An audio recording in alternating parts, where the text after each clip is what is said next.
Well, hello there everybody, welcome back to another video. Got something a little bit different here planned for you, and I'm going to leave it up to you guys, and we'll see if this becomes a series or not, but, you know, I've done plenty of videos on Jimmy Page, Slash, Zach Wild, all these guys, and I thought it'd be kind of cool if there was a series of videos that talked about kind of the unsung heroes of the Les Paul, and maybe we'll do about Strat and the Telly, and all these different guys that maybe don't get the attention that they probably deserve. And I wanted to start this one off with Paul Kossoff, which a lot of you guys are going to know him from Free, of course, and all of his amazing work that he did there, you know, Paul Rogers. Some of my favorite songs of all time are Free songs and just amazing riffs, and he's just such a great guitar player. So we're going to start with him, and I'm going to just give you guys some facts about him, play some of my favorite riffs from Paul from his Free years, and just give you a little bit of backstory into some of the stuff that I thought was really interesting. So let's go ahead. Let me know if there are certain players that you want to see down below, whether it's Strat, Telly, Les Paul, and let's go ahead and dive in.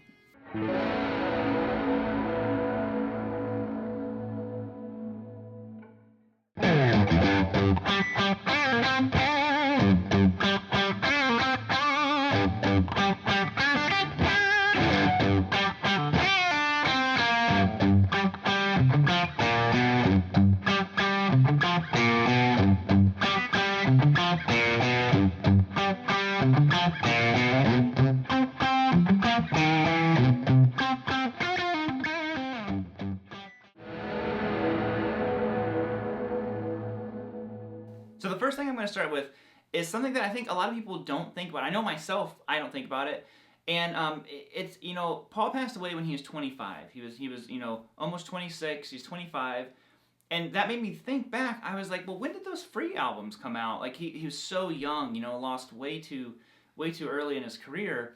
And I was just like, when did those albums come out? And I was like, oh, it came out in 69, 70, you know, different albums. I'm like, oh my God, he was like 18, possibly 17 when he was writing a lot of that stuff. Like the first album, Tons of Sobs, it has, you know, I'm going to play a bunch of these riffs off of it. Actually, the Walk Into My Shadow and the Mover.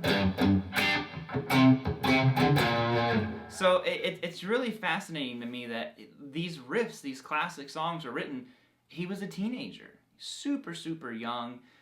Even, I believe the Fire and Water album came out, I think, in 1970.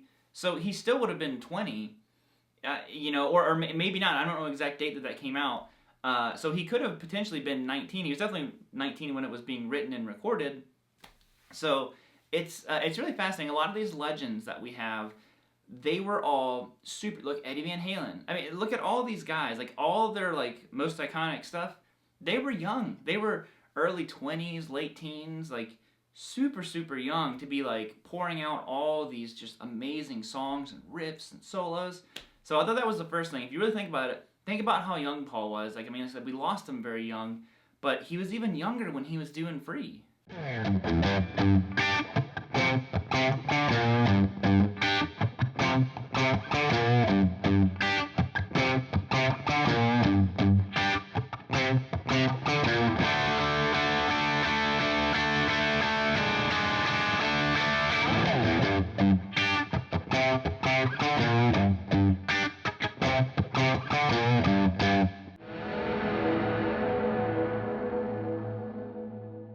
So he's known for a couple of different Les Pauls. There are two main ones that people think of. Obviously his final solo album, he was playing a Strat.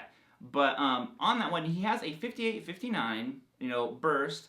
And then he has one that has just been stripped down. Someone stripped the color off of it and then clear lacquered over it, which is the one that he wrote, or at least recorded, All Right Now and stuff like that on it.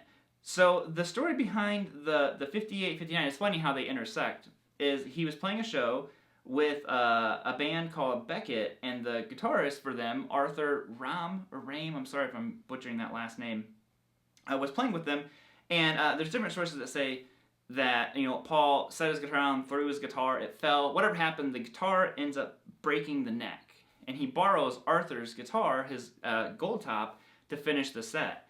And afterwards, Kossoff asks Arthur if he wants to trade him his, I think it was a 60s gold top, I think a 68 or 69 gold top, for his busted 59. And Arthur's like, yeah, okay, but let me take the stripped down one for now so I can have a working guitar while the other one gets fixed. And anyways, so he takes that guitar for a while, the famous one, and he said it had a thinner neck on it. There's a really cool video. I'll link it down below. You have to go check it out, Arthur talking about Kossoff's 2 Les Pauls.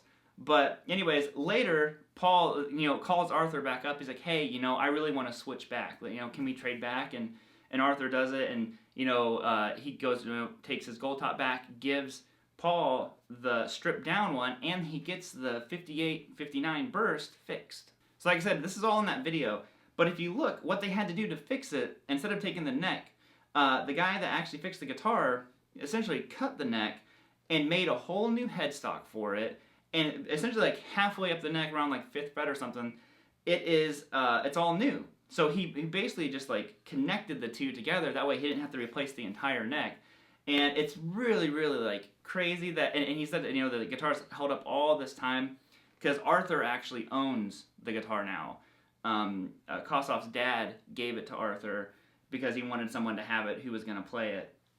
But it's just such a cool story. But essentially, since the headstock was remade, the guitar has no serial number on it, so they can't authenticate, like, oh, this guitar is this, it's this year, it's, you know, this date, all these different things, because Arthur said whenever the guitar fell and it broke, like the bridge came off, all that kind of stuff, because the headstock snapped, you know, people were just grabbing parts. So there's like parts of it that just got taken, pieces of the headstock, so he doesn't know the serial number of the original one, but that's that, you know, 58, 59, that was the last one that Kossoff was seen playing with.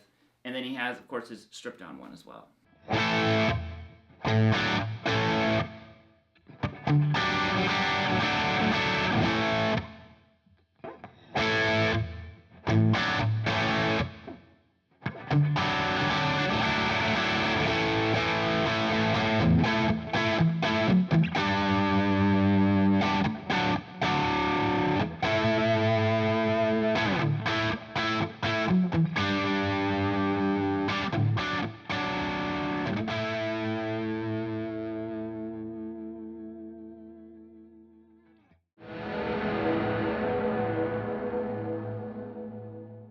Now, another little kind of fun fact that I thought was happening was the first 2 Free albums came out, Tons of Sobs, and then Free, the self-titled album.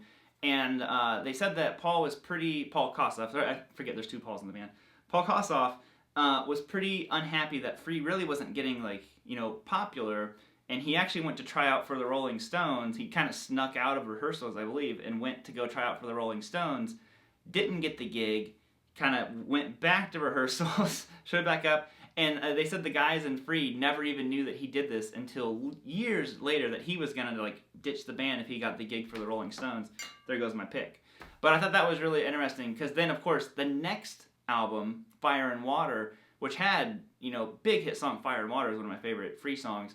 But of course, All Right Now. So that was their breakout album. And the producer had to fight with them to get them to do a radio edit of All Right Now. Like, they didn't want it to be cut down at all, and then finally they caved in and let him do it, and of course it was this, you know, massive hit song for them, their most popular one. But I thought that was kind of cool. He's trying to join the Rolling Stones, didn't, boom, comes out with this, like, you know, amazing #1 album, sells millions of copies, and, you know, we're still playing All Right Now.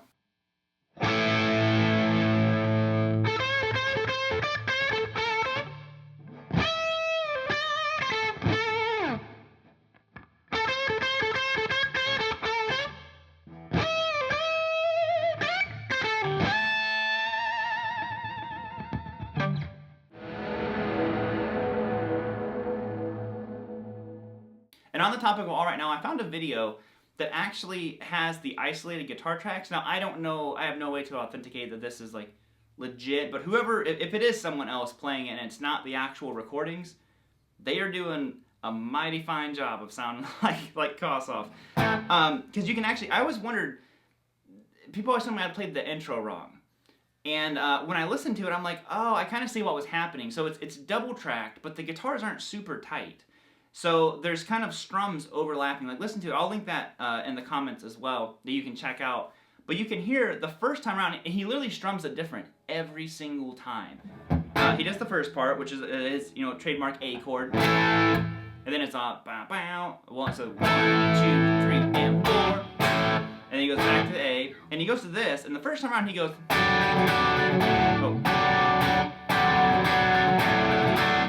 And I think he just does them both twice. 3 times, I mean, sorry. Back to the A. Now the next time around he changes it. He goes. And then the next time around he goes. It's different literally every single time. So it was really, really fascinating to hear that. And you can hear the solo take, the reverb gets really big. And I tried to do the solo the best I could, but the way he adds that vibrato, and a couple notes in particular, he goes like this. That right there, but it's so fast, my hand would slip. So.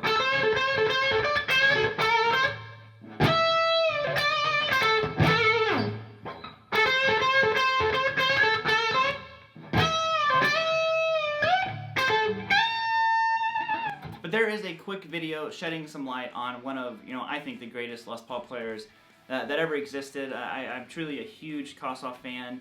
And if you haven't, like I said, actually the whole point of this video was to shed light on, nope. So that's going to be it, guys. The whole point of this is just to shed light on these underrated legends. Of course, they're, extremely well known, but then at the same time, not. And I think they deserve so much more attention put on them because, man, what an amazing guitar player Paul was. So if you haven't checked him out before, check him out. Check out those links that I have down in the comments. And other than that, guys, we're going to bounce on out of here. Let me know who I should do next, or if you want this to even continue, or throw in your own Paul facts. And I'll see you all next time. Peace, homies. Woo!